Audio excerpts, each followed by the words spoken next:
Hello दोस्तों, स्वागत है आपका हमारे चैनल पर। मेरा नाम राजेश है। मैं अपने माता पिता का लाडला और इकलौता बेटा हूँ। मैं पढ़ने में बहुत तेज था। जब मैं अपनी पढ़ाई पूरी कर ली तब मैंने नौकरी करने की सोची और जल्द ही शहर में मुझे एक अच्छी कंपनी में नौकरी मिल गई थी।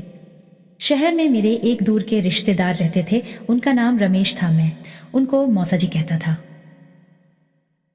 जब माँ ने उनके घर में रहने की बात की तो मैं मान गया। मेरे मौसा जी की कोई औलाद नहीं थी। उनकी शादी को 10 साल हो गए थे। मेरी मौसी बहुत खूबसूरत थी।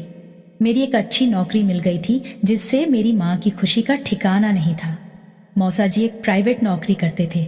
सुबह नहा धोकर घर से निकलते और शाम को लौटते थे। जब मेरी नौकरी लगी तो वह भी खुशी से भर उठे थे। बेटे को तुम्हारे पास भेज रही हूँ, कमरा दिलवा देना। मेरी माँ ने अपने उनसे गुजारिश की थी।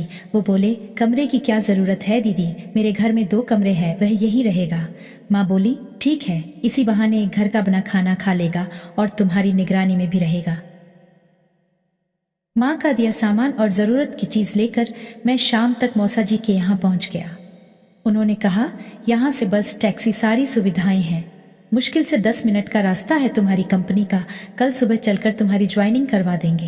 अरे, एक दिन छुट्टी कर लेते हैं, चलकर तुम्हारी कंपनी भी देख लेंगे।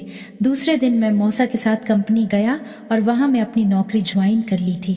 शाम को जब मैं घर आया तो मम्मी ने मेरी पसंद का खाना बनाया था। हम सब ने साथ में बैठकर खाना खाया। 2-3 दिन में सब कुछ सामान्य चलने लगा। सुबह मैं घर छोड़ता तो मौसी हल्का नाश्ता करके मुझे टिफिन दे देती। मैं शाम तक घर वापस आ जाता था। एक दिन जब मैं ऑफिस के लिए निकला तो मौसी बाथरूम में नहा रही थी। उन्होंने बाथरूम का दरवाजा भी नहीं बंद किया था। जाते समय अचानक मेरी नजर उन पर पड़ी। मौसी को देखकर मेरे शरीर में एक हलचल सी मच गई। तभी मौसी की नजर मुझ पर पड़ी तो मैं शर्माते हुए बाहर निकल गया। उस दिन रविवार था, मेरी छुट्टी थी, पर मौसा रोज की तरह काम पर गए हुए थे। मैं भी घूमने निकल गया। सुबह का निकला। मैं जब घर लौटा तो दोपहर हो चुकी थी। मौसी खाना बना चुकी थी और मेरे आने का इंतजार कर रही थी। आओ मेरे लाला, जल्दी खाना खा लो। मौसी के कहने में भी मजाक था। बस अभी आया कहता हुआ मैं कपड़े बदलकर और हाथ पैर धोकर आया। मौसी खाना परोसने लगी। मैं टेबल पर बैठा था। तभी मेरी निगाह मौसी के दोनों गुब्बारों पर गई। मौसी बजाय शर्माने के झट से बोली, क्यों रे, क्या देख रहा है? देखना है तो ठीक से देख ले। मुझे अजीब सा महसूस होने लगा। मैं किसी तरह खाना खाया और बाहर निकल गया। मुझे मौसी का बर्ताव समझ में नहीं आया। उस दिन मैं देर रात घर आया और खाना खाकर सो गया। अगली सुबह मैं देर से उठा तो मौसी बोल रही थी, रात को बाहर गया था, न थक गया होगा इसीलिए देर से उठा। आखिर माजरा क्या है? मौसी क्यों इस तरह का बर्ताव कर रही है? मैं जितना सोचता हूँ उतना उलझ रहा था। उस दिन मैं ऑफिस नहीं गया। दोपहर का खाना खाने के बाद मैं बिस्तर पर लेटकर आराम कर रहा था। तभी मौसी ने आवाज दी। मैं उठकर गया तो चौंक गया। मौसी नहा रही थी। बोली, उस दिन चोरी छुपे जो देख रहा था अब आ देख ले।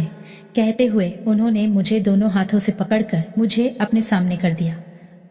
अरे मौसी, क्या कर रही हो आप? कहते हुए मैं बाहर भागना चाहा, मगर मौसी ने मुझे नीचे गिरा दिया।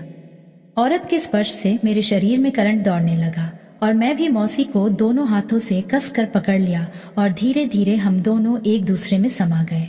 मैं उस दिन पहली बार किसी औरत के पास आया था। मैं शर्मिंदा था, मगर मौसी ने एक झटके में इस संकट को दूर कर दिया।